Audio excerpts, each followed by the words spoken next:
Entonces,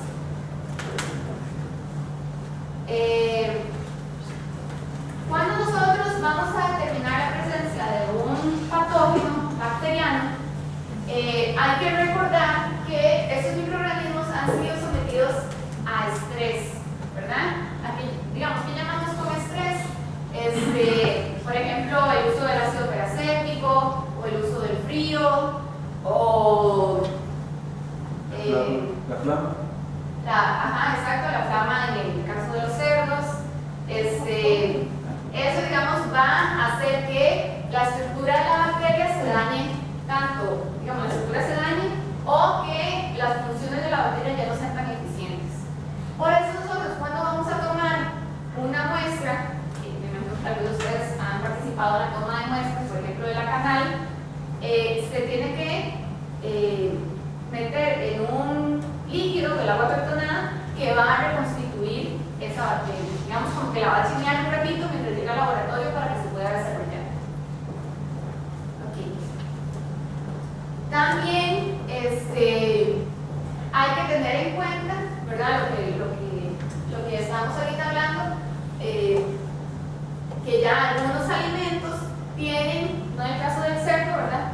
Pero algunos alimentos ya tienen, digamos, algunos tratamientos de por sí, como por ejemplo la acidez en el caso de los enlatados, o algunos métodos de manufacturación, digamos cocción, como qué sé yo, los embutidos, o la leche, los quesos, etcétera, que ya también van a disminuir la concentración de bacterias.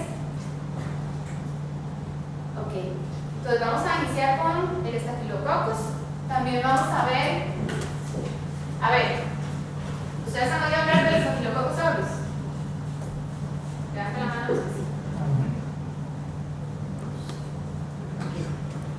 Ahora les hago examen. ¿Han oído hablar de la yersinia enterolítica? ¿De listeria? Sí. ¿Salmonella? Bien. ¿Escherichia coli? ¿E. coli? ¿Campylobacter? ¿Campylobacter? Más o menos. Ustedes no ni lo vean.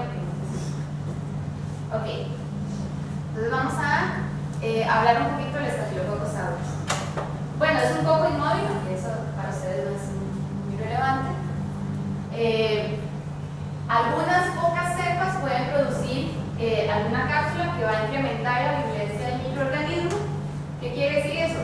No es que se hace espora, ¿verdad? Como les decía anteriormente, pero sí ellas pueden generar una cápsula que les va a dar cierta durabilidad en el ambiente.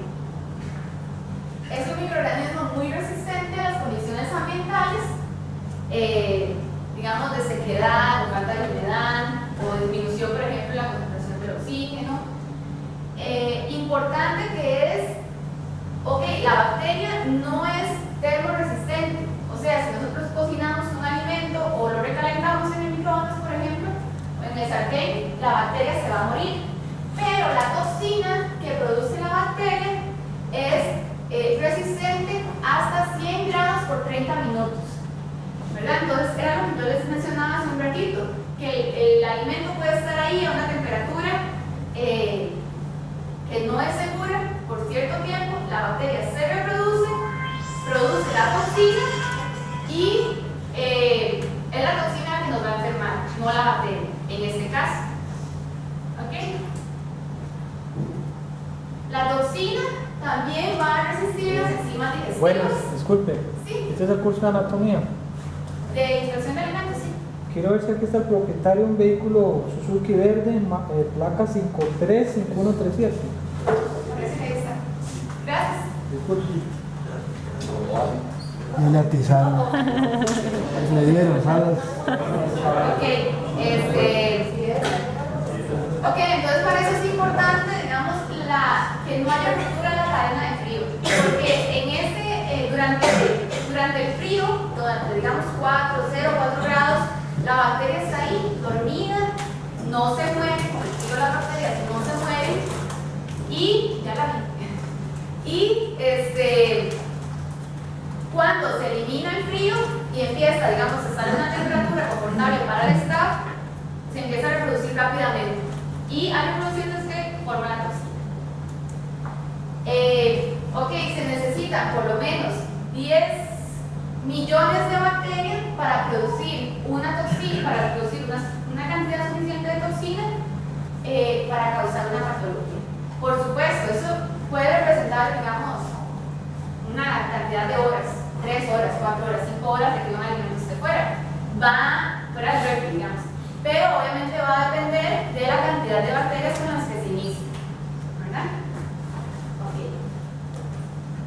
Es muy difícil de erradicar y convierte a los manipuladores de alimentos en los principales agentes de su rápida extensión. ¿Por qué? A ver, ¿alguien sabe por qué? Es que el manipulador de alimentos es tan importante para combatir el estafaurus. ¿Dónde está el estafaurus normalmente? En las manos, en la piel. Ajá.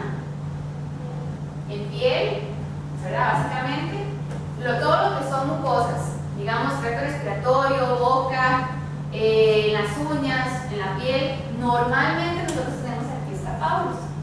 Cuando tenemos, bueno, hay muchos tipos de estafaurus, ¿verdad? Hay varias cepas. Hay algunos que son benevolentes y hay otros que son multiresistentes a antibióticos, por ejemplo. Entonces, nosotros tenemos ahí las bacterias, por eso nos tenemos que lavar suficientemente las manos y no tocarnos ni la cara, ni las orejas, ni la boca, ni la nariz cuando estamos manipulando los alimentos. Lavarnos bien debajo de las uñas, etc. Sí. Bueno, lo que les iba a decir, cuando sucede digamos, cuando nosotros estamos saludables, ¿verdad? Ustedes más pochetones, bueno, unos más pochetones que otros, pero cuando hay disminución de las defensas, muchas veces esas bacterias pueden empezar a reproducirse y causar infección o dermatitis, ¿verdad? Infecciones en la piel. Entonces, por ejemplo, también cuando tenemos uñeros o infeccioncillas en la piel, muchas de las infeccioncillas por una cortada X que se infecciona es por el Staphylococcus aureus que, digamos, uno le abre la puerta para que él se reproduzca. Por eso, cuando uno tiene lesiones en las manos, no debería manipular alimentos. Bueno, ok.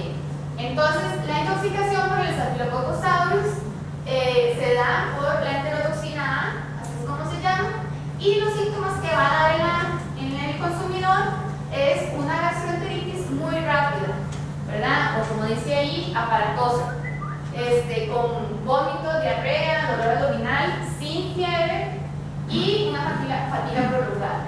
Esta, digamos, como es una toxina, se da muy rápido, pero la bacteria no tiene que llegar a colonizar.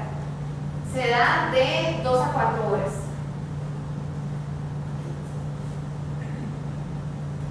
Bueno, eso es ya lo que les acabo de mencionar, ¿verdad? Que tiene que ver mucho con las defensas que uno tenga o que el individuo tenga. Y también hay, digamos, pacientes hospitalizados o pacientes inmunocomprometidos, por ejemplo, las personas con cáncer o las personas con el SIDA, etcétera, que tienen que tener especial cuidado porque al bajar las defensas pueden desarrollar más fácilmente la infección. ¿Okay? Y también, bueno, les anoté acá lo de la enfermedad nosocomial, pero no sé si ustedes conocen qué es enfermedad nosocomial. Es cuando después de hospitalizarse una persona presenta una enfermedad que no está relacionada con la causa de hospitalización, ¿verdad? Y muchas de esas enfermedades se dan por bacterias que son multiresistentes a antibióticos y muchas veces es Staphylococcus aureus, ¿verdad? Porque como es algo que está normalmente ahí, ¿ok? ¿Perdón? Cuando sale enfermo del hospital. Cuando sale enfermo del hospital, con algo que nada que ver, ¿verdad? Sí. Como carne. No, esa no es come carne. No, las come carne normalmente son streptococcus. Ok, entonces, alrededor del 75% de los brotes por intoxicación estafilococócica o por estafaurus se presentan, digamos, por la mala refrigeración o la manipulación inadecuada, lo que vimos, ¿verdad? Dejar que el alimento se reproduzca contaminarlo directamente. Y los alimentos que se han visto implicados en estos brotes han sido, bueno, jamón cocido, carne de aves, productos de pastelería, ¿verdad? O rellenos de crema, leche, pescado en lata y embutidos. Vean ustedes que la mayoría de estos alimentos son alimentos listos para comer, ¿verdad? Entonces, por eso es muy importante la temperatura. Entonces, si quieren, hacemos